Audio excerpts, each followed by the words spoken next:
في الفيديو ده تعالوا نتعلم ازاي نعمل عباية واسعة سواريه ونحولها لفستان، يعني هتتلبس بطريقتين بطريقة بسيطة. اول حاجة، بما ان انا قلت ان هي هتكون سواريه، فانا هجيب قماشة تكون فيها لمعة. انا هنا جايبة الستان، ممكن نجيب اي نوع قماش فيه لمعة. هجيب طولي في 2، هنجيب 3 متر. هعمل ايه؟ هطبق ال3 متر على بعض عشان يكونوا 1.5 متر. تمام. بعد ما هيبقوا 1.5 متر هروح مطبقهم تاني على بعض، فبقوا 1.5 متر على 1.5 متر. هاجي كده من الناحيه المتنيه كده، وهبدا اخد ارقام ثابته عشان نقص بيها العبايه. الارقام الثابته دي ايه؟ هتحرك كده بالعرض، هتحرك كده بالعرض. يبقى انا اتحركت بالعرض. هروح نازله من هنا 3 سنتي، واروح موصله رقبه. يبقى انا كده عملت رقبه. طب وبعدين هروح واقفه عند ال10 سنتي دي، واروح بصوا انا كده ماشيه مستقيم. لا، هميل بقى عن المستقيم ده لتحت 3 سنتي كده، 3 سنتي بس. اروح موصله كده خط لحد اخر القماشه. يبقى كاني عامله خط مستقيم، هنزل منه 3 سنتي وامشي خط لاخر القماشه. بعد كده هعمل ايه؟ هاخد عرض القماش كله.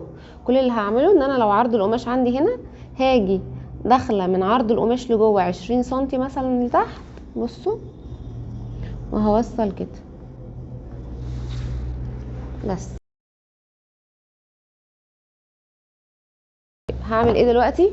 كل اللي هعمله ان انا هفتح القماشه اهي، خيطت الكتف على 1 سنتي، خيطت الكتف التاني على 1 سنتي، سبت 30 سنتي مفتوحين، وقفلت الجنب ده على 1 سنتي، سبت 30 سنتي هنا مفتوحين، وقفلت الجنب. 30 دول بتوع ايه؟ بتوع دخول الدراع.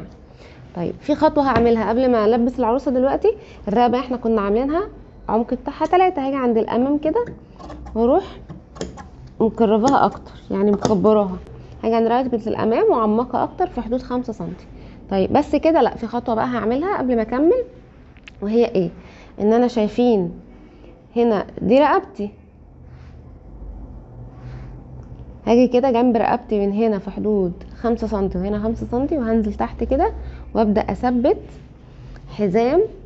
بس الحزام ده في طرف القماشه اللي فوق بس، علشان ده اللي هيحول لي العبايه بعد كده لفستان، وهوريكم دلوقتي في اللبس.